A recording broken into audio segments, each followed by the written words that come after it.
네, 이번 시간은 투자운용사 2과목의 3편 투자분석기법의 두 번째 시간입니다. 이번 시간도 여러분의 합격을 위해서 최선을 다하겠습니다. 자, 그러면 PPT로 먼저 진행을 하겠습니다. 자, 자산의 밸류에이션이 나옵니다. 네, 이번 시간 진행하기 앞서서 또 지난 시간 배운 부분을 또 한번 정리해 보겠습니다. 반복을 많이 할수록 좋은 겁니다. 자, 지난 시간에 시험에 나올 만한 중요한 거 제일 먼저 어때요? 현금 흐름 추정 방식이었죠. 자, 현금 흐름 추정 방식은 어떻다? 정확하게 해야 된다. 그죠? 정분으로 한다. 세후 기준으로 한다. 모든 간접적 효과도 다 반영한다. 기회비용을 고려한다. 매몰 비용은 고려하지 않는다. 그죠? 자, 두 번째가 통계 용어. 중심. 통계 용어는 두 가지였죠. 중심과 삼포 경향. 시험에 이 두 개는 시험에 자주 나오니까 확실히 대비하셔야 되고, 자, 세 번째 화폐의 시간 가치 타임 밸류 메소드. TBM은 이제 시험에는 잘 나오지 않았습니다만은 기본 소양을 닦을 겸 보시면 이거 이제 네 가지다. 그죠? 일시금의 미래 가치, 일시금의 현재 가치, 연금의 미래 가치, 또 연금의 현재 가치. 그럼 이제 예를 들어 보면은, 자, 여러분이 말이죠. 월급을 받으셔가지고 매달 50만 원을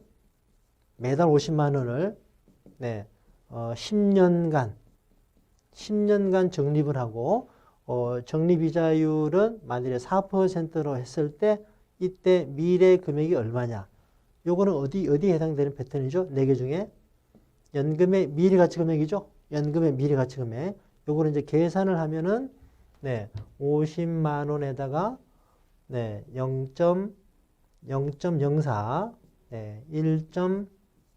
1.04의 10승 마이너스 1. 여기 이제 미래 가치고, 미래 가치 금액이 됩니다. 이 산식이 아시겠죠? 이렇게 정리하시면 되고, 또 화폐 시간 가치에서는 이제 시간 가치는 아닌 거고, 실효, 네 번째가 실효연 이자율, 실효 이자율 계산하는 거. 요거가 또 상대적으로 또 시험에 나올 확률이 있으니까요. 자, 보시면은 연 8% 표면 이자인데 3개월 복리를 했다 그러면은 실효 이자율은 0.08에다가 4로 나눠주고 4승을 하고 마이너스 1. 그죠? 실효 이자율 계산하는 거 좀 유의하시고요. 자, 그리고 이제 나머지 순서가 마지막 순서가 유가증권의 가치평가인데 다섯 번째인가요? 제일 처음이 이표채였죠. 이표채. 자, 그 다음에 이제 영구채권, 우선주를 평가하고, 이제 이번 시간에 이제 할 것이 보통주의 평가가 되겠습니다. 자, 이표채의 공식은 어때요? 이표채를 계산하는 거는 DCF법으로 오리지널로 계산할 수도 있고, 연금을 활용해서 표면 이자에 대해서는 연금의 현재 가치 공식을 적용하고, 그죠? 그리고 마지막에 보는 원금에 대해서는 일시금의 현재 가치를 적용하면은 계산이 나온다는 겁니다. 이렇게 이해하시고요. 자, 이번 시간의 순서, 보통주 평가부터 보도록 하겠습니다. 이번 시간에는 이제 보통주를 평가하는 배당평가 모형 매우 중요합니다. 반드시 시험에 나온다 보시면 돼요. 배당평가 모형을 학습하고, 이제 후반부에는 재무제표의 기본 개념에 대해서 배웁니다. 자, 그러면 이제 제일 먼저, 첫 번째 순서, 자산의 밸류에이션인데요. 요거는 우리 시험 범위는 아닙니다만은, 여러분의 개념 이해에 도움되는 차원에서 자, 설명을 드립니다. 요거는 이제 우리가, 지난 시간 첫 번째 순서에도 본 거죠. 자산을 밸류에이션 하는 거. 현 시점에 해당 자산의 가치는 미래 총현금 흐름을, 그죠? 캐시플로우의 합산, 서메이션, 미래 총현금 흐름을 먼저 추정을 하고, 그죠? 추정을 하고 일정한 할인율로 기간만큼 할인해주면 됩니다.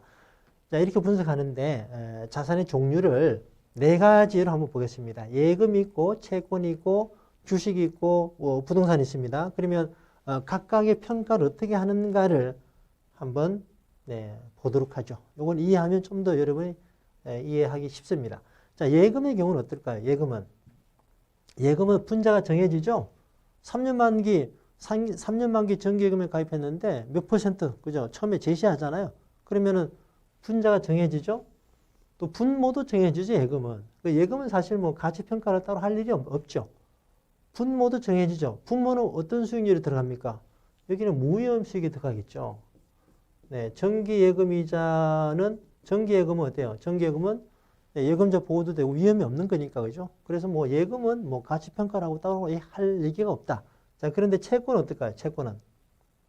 채권은 예를 들어서 이제 현대차가 채권을 발행했다. 그러면은 이 채권 액면에다가 이제 액면 얼마, 발행금리 뭐 4%, 뭐 만기 언제부터 언제까지, 그죠?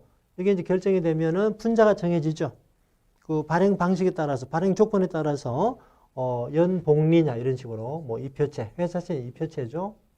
이런 식으로 이제 이자 지급 방식, 발행 금리 만기 이자 지급 방식이 정해지면 분자가 정해집니다. 그러니까 미래 총현금 흐름 S가 정해지죠. 그런데 이제 분모에 K를 적용하는 거는 다르죠. 그러니까 우량한 채권, 예를 들어서 회사채 트리플 A 등급하고 트리플 B 등급하고는 할인율이 달라지겠죠. 만일에 트리플 A가 만일에 4%다 그러면은 트리플 B는 당연히 얘보다 높아야 되겠죠. 이렇게 해서 이제 어떤 할인율을 적용하는가에 대한 문제가 있습니다. 채권은. 이것이 이제 채권의 밸류에이션에 있어서 가장 중요한 부분이다. 이렇게 보시면 되고. 자, 그런데 이제 문제는 주식이나 부동산입니다. 예금이나 채권은 어때요? 미래 현금 흐름이 정해져 있거든요.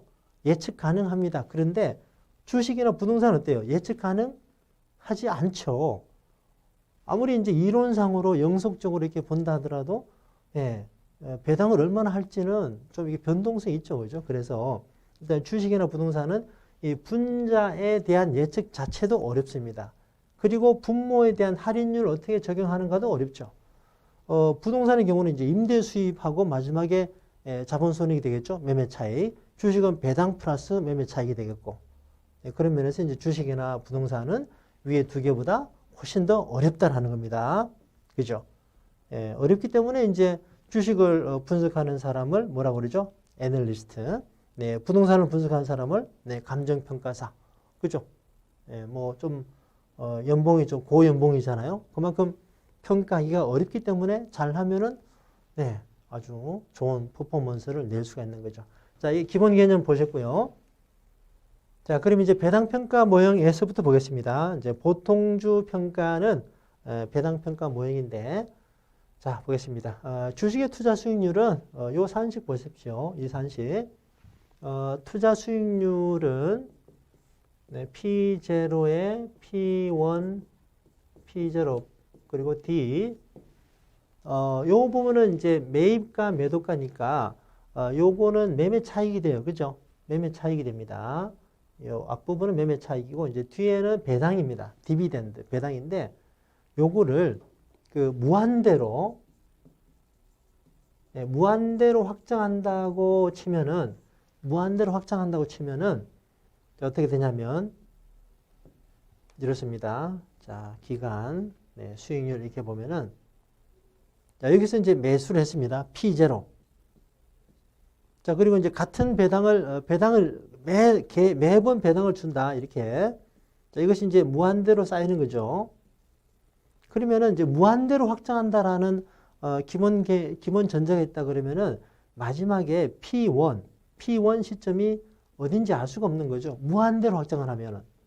자, 무한대로 확장하게 되면은 P1을 언제가 P1이 될지 언제 팔지 알 수도 없고 또 중요하지도 않다라는 겁니다. 무한의 기간 동안에 배당금이 계속 쌓이니까 그래서 이 부분은 무시해도 좋다라는 겁니다. 매매 차익은 무시해도 좋다. 그래서 남는 것이 뭐다? 이 부분이 없어지니까 투자 수익률은 배당금을 요거 그죠? 매입가가 되는 거죠. P를 중심으로 정리하게 되면은 배당금을 할인율 R인데 이제 K 이렇게 바꾸면 이게 그 제로 성장 모형이 되는 겁니다. 이렇게 이제 배당평가 모형이 무한대로 확장한다라는 전제하에 나오는 겁니다. 자, 모형을 무한대로 확장한다면 네, 매도 시기를 확정할 수 없을 뿐더러 해당 기간에 무수히 많은 배당 수익이 쌓이므로 배당 수익만으로 주식을 가치 평가를 해도 괜찮다라는 겁니다. 네, 아시겠죠? 네, 다 설명드린 부분이에요. 자, 예를 들어서 이제 매기의 배당금이 1,000원이다. 예, 동일한 배당금이 쭉 이어진다고 치면 1,000원을 요구 수익률로 나눠주면 됩니다.